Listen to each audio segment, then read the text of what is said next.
निघतीये काय खबर बातय राज्यभरात पाहुयात। बातमी पुण्यातनं बघायची आहे। खडकवासला धरणातनं मुळा-मुठा नदीमध्ये पाण्याचा विसर्ग सुरू असल्यानं पुण्यातील भिडे पूल पाण्याखाली जाण्याची आता शक्यता आहे। त्यामुळे पुलाला पाणी लागलंय। रस्ता वाहतुकीसाठी बंद करण्यात आलाय आणि त्यामुळे जंगली महाराज रस्त्यावर प्रचंड वाहतूक कोंडी झाली आहे। पुणेकरांची चांगलीच तारांबळ उडाली आहे। एकीकडे रस्ता वाहतुकीसाठी बंद झालाय, त्याचा थेट परिणाम रस्ते वाहतुकीवर होत असल्याचं पाहायला मिळतंय। जंगली महाराज रस्त्यावर प्रचंड वाहतूक कोंडी झाल्याचं पाहायला मिळालंय। पुलाला पाणी लागलं, इथली वाहतूक बंद करण्यात।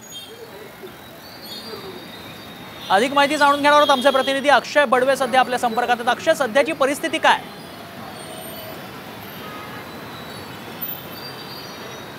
मी सध्या पुण्यातील जेएम रस्त्यावर आहे आणि दुपारपासून पुण्यात जो संततधार पाऊस सुरू आहे, परिणामी आपण जर बघितलं तर नदी पात्रातले जे रस्ते आहेत ते प्रामुख्याने बंद झाल्यामुळे सगळा ताण जो आहे तो या जंगली महाराज रस्त्यावर आलेला आहे।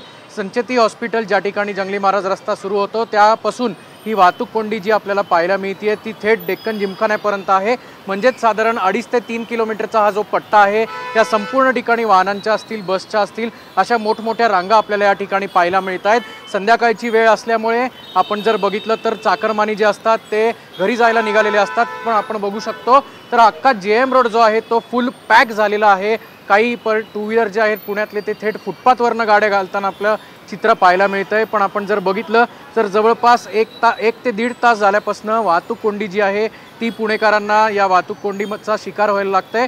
जवळपास 3 ते 4 किलोमीटरची मोठी रांग या संपूर्ण जंगली महाराज रस्त्यावर आपल्याला पाहायला मिळते। अगदी 2.5 ते 3 किलोमीटर पर्यंतच्या रांगा लागल्याचं पाहायला मिळतंय। धन्यवाद अक्षय, आपण दिलेल्या सगळ्या सविस्तर माहितीसाठी।